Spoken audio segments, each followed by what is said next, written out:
নীল নিজের ইলেকট্রিক স্কুটারে করে সেই হোটেলের পার্কিংয়ে এসে দাঁড়াল। নীলের অবস্থা দেখে হোটেলের দারোয়ানরাও মুচকি হাসল, কিন্তু তাতে বিশেষ পাত্তা দিল না নীল। ফুরফুরে মনে সবে মাত্র হোটেলে প্রবেশ করতে যাচ্ছে, পিছন থেকে একটা ডাক শুনে থমকে দাঁড়াল। আইরে, আমার জন্য একটু দাঁড়া। পেছন ফিরতেই নীলের মুখে অনাবিল হাসি ফুটে উঠল। একটা লাল রঙের মার্সিডিজ থেকে ঝাঁকড়া চুলের যে সুদর্শন ছেলেটি নেমে এসেছে, ও নীলের বন্ধু শুভ্র। নীল প্রফুল্ল মনে এগিয়ে গেল শুভ্রর দিকে। আরে ভাই, কতদিন পর তোর সঙ্গে দেখা, কেমন আছিস বল? শুভ্র চোখ দিয়ে মেপে নিল নীলকে। নীলের পোশাক সুন্দর হলেও দামের দিক থেকে শুভ্রর ধারে কাছেও যাচ্ছে না। তাই দেখে শুভ্রর চোখে স্পষ্ট কৌতুকের ছাপ। শুভ্র বেশ ব্যঙ্গ করে জিজ্ঞেস করল, আজকাল ম্যাজিক দেখিয়ে পেট চালাচ্ছিস নাকি? বলেই হো হো করে হাসতে শুরু করল শুভ্র। নীল আবেগের সাথে নিজের ইলেকট্রিক স্কুটারটা দেখিয়ে বলল, তোর গাড়িটা তো দেখলাম, এবার আমার পক্ষীরাজটা দেখ। একবার চাপলেই মনে হবে খোলা আকাশে উড়ছিস, যেন পিসি সরকারের ম্যাজিক। নীলের আওয়াজে মায়া জড়িয়ে রয়েছে। শুভ্র কিছুক্ষণ হা করে নীলকে দেখল, তারপর সশব্দে হেসে উঠল। থাক বাবা, তোর ওই পক্ষীরাজ তোকেই মানায়। নীল বেশ বুঝতে পারল শুভ্র ওকে নিয়ে ব্যঙ্গ করছে। আগেও শুভ্র এমনই ছিল। লম্বা সুঠাম দেহের অধিকারী শুভ্র ছিল স্কুল কলেজের স্পোর্টস ক্যাপ্টেন। বহু মেয়ের ক্রাশও ছিল। সেই সময়ও নীলকে নানাভাবে তাচ্ছিল্য করার সুযোগ খুঁজত শুভ্র। আজও সেই প্রবণতা ওর যায়নি। নিজের মনের ভাব প্রকাশ না করে শুভ্রর সাথে রিইউনিয়ন পার্টি হলে ঢুকে পড়ল নীল। শুভ্রর পোশাকের চাকচিক্য, ওর বড়লোকি চালে প্রায় সব বন্ধুরাই ওকে নিয়ে মাতামাতি শুরু করল। বাইরের দেখনদারি নেই বলে নীলকে যেন চিনতে পেরেও না চেনার ভান করল সবাই। আঘাত পেল নীল। অনেক প্রত্যাশা নিয়ে সে এসেছিল এখানে, তার ফেলে আসা শৈশব খুঁজে পাবে বলে। কিন্তু সময়ের সাথে সাথে মানুষ কত পাল্টে যায়। স্কুল কলেজে এক বেঞ্চে বসা বন্ধুরা জীবনে প্রতিষ্ঠিত হওয়ার পর আর যেন চিনতেও পারছে না নীলকে। আহত নীলের মনে হল, আসলে এই দুনিয়ায় সবাই টাকার বশ। অবশ্য পাশাপাশি আরও একটা কথা মনে হল নীলের, এই পার্টিতে আজ যারা এসেছে পরস্পরকে দেখে এত আন্তরিকতা দেখাচ্ছে, সবটাই তো মিথ্যে।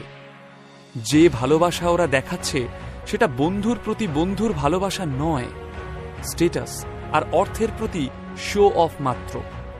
দীর্ঘশ্বাস ফেলে নীল ভাবে, অন্তত এরা তার সাথে যে আচরণটা করছে তাতে কোনো মিথ্যে নেই।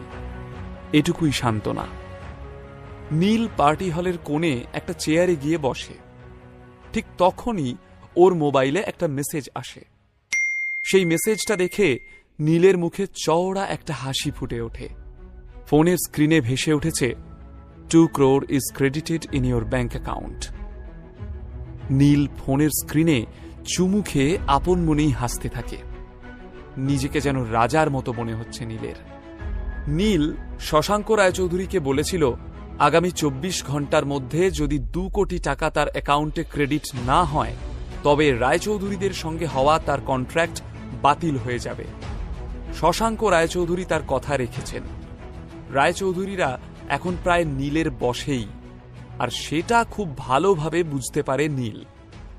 হঠাৎই একটা হইচই পড়ে যায় পার্টি হলে। নীলের হুঁশ ফেরে। সে দেখে সব বন্ধুরা হলের গেটের কাছে ভিড় করেছে। নীলের মনে প্রশ্ন জাগে, কে এসেছে? সে উঁকি ঝুঁকি মেরে, the great Roy Chowdhury industries. এই শুনে সবাই হাততালি দিয়ে উঠল, অভিনন্দন জানালো সোহিনীকে। নীল কিন্তু মনে মনে মজা পাচ্ছিল। যে কোম্পানির সঙ্গে চুক্তিবদ্ধ হওয়ার আনন্দে সোহিনী এত উচ্ছ্বসিত, শুভ্র সহ বাকিরাও ওকে তেল দিতে ব্যস্ত, সেই কোম্পানিরই ভাবি সিইও শ্রীমান নীল রায়চৌধুরী। অথচ কেউ সে কথা জানে না। সোহিনী সবার প্রশংসা বেশ উপভোগ করছিল। সবাই তো পারলে সোহিনীকে মাথায় তুলে নাচে। একজন তো সোহিনীর সামনে হাত পেতে দিয়ে বলল, এখনই একটা অটোগ্রাফ দিয়ে রাখ সোহিনী, পরে তো আর নাগাল পাওয়া যাবে না। এই শুনে সবাই একচোট হেসে নিল। শুভ্র বেশ গর্বের সাথে বলল, রায়চৌধুরীদের প্রডিউস করার প্রায় সবকটা সিনেমাই কিন্তু সুপার ডুপার হিট। ওইসব মুভিতে একবার চান্স পাওয়ার পর কোনো অভিনেতাদেরই আর ফিরে তাকাতে হয়নি।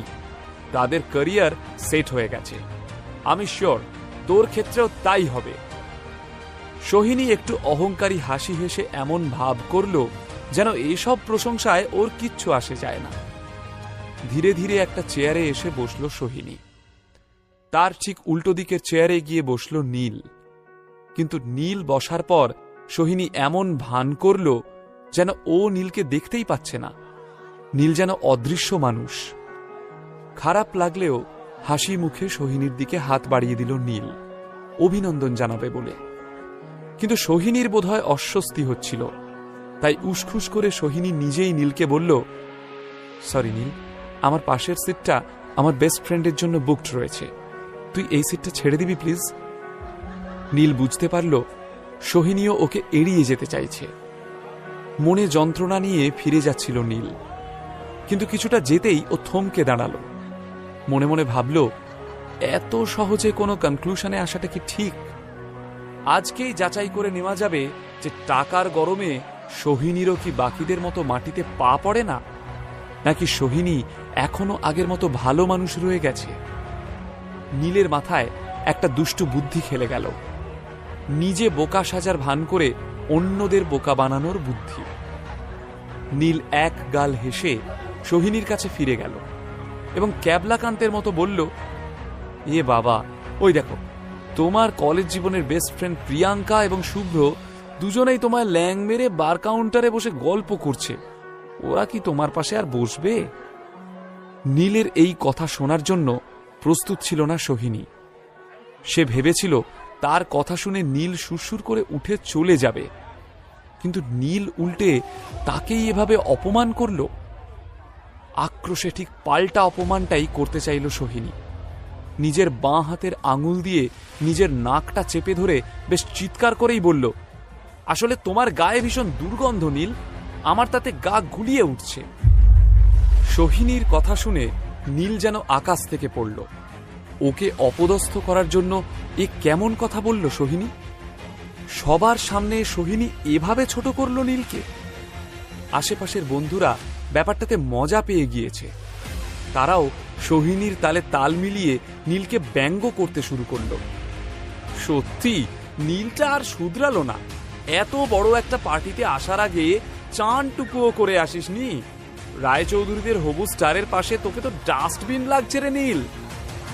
এই শুনে নীলের ক্লাসমেটরা সবাই হো হো করে হাসতে শুরু করল। কেউ আবার বলল, আরে বেচারাটাকে দিন মজুরি খাটতে হয়, দেখ না, জামা কাপড়ে ওর চেহারায় কোনো জৌলুস নেই। পরিশ্রমের কাজ করলে গায়ে তো ঘামের দুর্গন্ধ হবেই।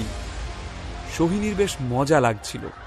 নিজের অপমানের আচ্ছা বদলা নিতে পেরেছে সে। নীলের বাকি বন্ধুরাও সোহিনীকেই সাপোর্ট করল। নীল, তুই এখান থেকে সর তো। সোহিনী সবে নিজের উজ্জ্বল ভবিষ্যতের পথে পা রাখছে, তোর মতো আনলাকি পার্সনের সঙ্গ ওর জীবনে ব্যাড লাক নিয়ে আসবে। যা যা, এখান থেকে ভাগ। নীল স্তব্ধ হয়ে গিয়েছিল তার বন্ধুদের আচরণ দেখে। নীলের পোশাকে চাকচিক্যের অভাব, তাই তার বন্ধুরা তাকে এইভাবে তাচ্ছিল্য করছে, হেনস্থা করছে, এমনটা সে দুঃস্বপ্নেও ভাবেনি। সে এতটাই আহত, বিস্মিত ছিল যে প্রতিবাদ করার ভাষাটুকুও খুঁজে পাচ্ছিল না। মাথা নিচু করে চলে যাচ্ছিল নীল। হঠাৎই একজন এসে নীলের হাতটা ধরল এবং ভিড়ের বাইরে টেনে নিয়ে গেল তাকে। নীল সেই মুহূর্তেই বুঝতে পারল এটা তার স্কুল ও কলেজ জীবন খুশি হল। ওদিকে পার্টি ক্রমেই রঙিন হয়ে উঠছিল। লাঞ্চের আগেই প্রায় সবাই নেশায় ডুবে গিয়েছিল। এক এক দিক থেকে এক এক রকম বায়নাক্কা কানে আসছিল। কেউ কলেজের মতো গিটার বাজিয়ে গান গাইতে চাইছে, কেউ আবার আগের মতো ক্যারম পেটাতে চাইছে, কেউ আবার মাটন বিরিয়ানি এবং চিকেন চাপে মন দিয়েছে। এরই মধ্যে শুভ্র উঠে গিয়ে সোহিনীর হাতটা ধরে বলল, সোহিনী, তুই আজ বাদে কাল স্টার হতে চলেছিস, তো আজ আমাদের জন্য একটা স্টার পারফরমেন্স হয়ে যাক। কলেজের ফ্রেশার্স বা সোশ্যালে তো হেভি নাচ করতিস, প্লিজ সোহিনী। সোহিনী লাজুকভাবে প্রথমে না না করলেও সবার উৎসাহ দেখে ও আর নিজেকে আটকাতে পারল না। সোহিনীও ভালোই নেশা করেছে। স্টেজে ওঠার পর যেই না সোহিনী কোমর দোলালো, অমনি ছেলেদের মধ্যে তুমুল আলোড়ন সৃষ্টি হলো। নিজের হাতেই চুলের বাঁধনটা খুলে দিল সোহিনী। মায়াবী চোখে সোহিনী হয়ে উঠল মোহময়ী। না চাইলেও বারবার সেদিকে চোখ চলে যাচ্ছিল নীলের। এমন সময় মিহির একটা গভীর দীর্ঘশ্বাস ফেলে বেশ নাটকীয় ভঙ্গিতে বলল, হায় ভাই নীল, তোকে আর কি দোষ দেব, এমন একটা সুন্দরী গার্লফ্রেন্ড যদি আমার থাকতো, জীবনটা সার্থক হয়ে যেত রে। অবাক চোখে নীল মিহিরের দিকে তাকালো। বেটা, শেষে কিনা তুইও? তারপর মিহির আর নীল দুজনেই হো হো করে হেসে উঠল। নীল আরো কিছু বলতে যাচ্ছিল, কিন্তু তার আগেই ওর পকেটের ফোনটা বেজে উঠল। ফোনটা বের করেই চমকে